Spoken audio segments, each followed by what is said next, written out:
தேவாலயத்தில் இருந்து சத்தம் கேட்கப்படும். நகரத்திலிருந்து அமளியின் இரைச்சலும் தேவாலயத்திலிருந்து சத்தமும் கேட்கப்படும். அது தமது சத்துருக்களுக்கு சரிக்கு சரி கட்டுகிற கர்த்தருடைய சத்தம்தானே. கர்த்தர் தம்முடைய பிள்ளைகளுக்காக பரலோகத்தில் இருந்து இந்த பூமிக்கு வருவார்.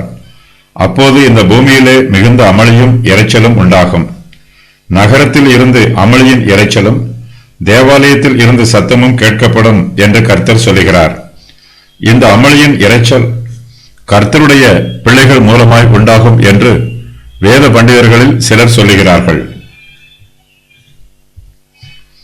இவர்கள் கர்த்தருடைய வருகையை பார்த்து ஆனந்த சந்தோஷம் அடைந்து கர்த்தரை உரத்த சத்தமாய் நன்றியோடு துதிக்கிறார்கள். அவர்களுடைய துதியின் சத்தம் அமளியின் இரைச்சலாயிற்று. நகரத்தில் இருந்தும் தேவாலயத்தில் இருந்தும் கேட்கப்படும் அமளியின் இரைச்சல் சத்துருக்கள் மூலமாய் உண்டாயிற்று என்றும் வேத பண்டிதர்களில் சிலர் வியாக்கியானம் சொல்லுகிறார்கள். அவர்கள் கர்த்தருடைய வருகையை பார்த்து தங்களுக்கு வரப்போகும் நியாய தீர்ப்பையும் தண்டனையையும் நினைத்து அழுது புலம்புகிறார்கள். தேவாலயத்தில் போய் அடைக்கலம் பெற்றுக் கொள்ளலாம் என்று நினைத்து அங்கு ஓடுகிறார்கள். அவர்களுடைய புலம்பலின் சத்தம் தேவாலயத்தில் இருந்து கேட்கப்படுகிறது. துர்மார்க்கருக்கு கர்த்தருடைய சமூகத்தில் இருந்து அமைதியோ ஆதரவோ கிடைக்காது. இந்த சத்தம் கர்த்தருடைய பிள்ளைகளின் சத்தமும் அல்ல, அவருடைய சத்துருக்களின் சத்தமும் அல்ல. இது கர்த்தருடைய சத்தம். கர்த்தர் தம்முடைய சத்துருக்களுக்கு சரிக்கு சரி கட்டுவார்.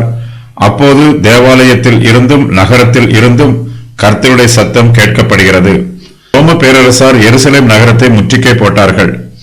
சத்துருக்களின் முற்றுகை நீண்ட காலத்திற்கு நீடித்தது.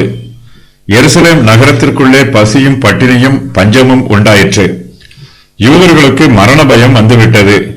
ரோமாபுரியார் முடிவிலே எருசலேமை கைப்பற்றி அதை அழித்து போடுகிறார்கள். தேவாலயத்தை தீயிட்டு கொளுத்தி விடுகிறார்கள். எருசலேம் நகரத்திலும் தேவாலயத்திலும் கூடியிருக்கிற ஜனங்கள் திகைத்து என்ன சொல்லுவது என்று தெரியாமல் குழப்பத்தில் சத்தமிடுகிறார்கள்.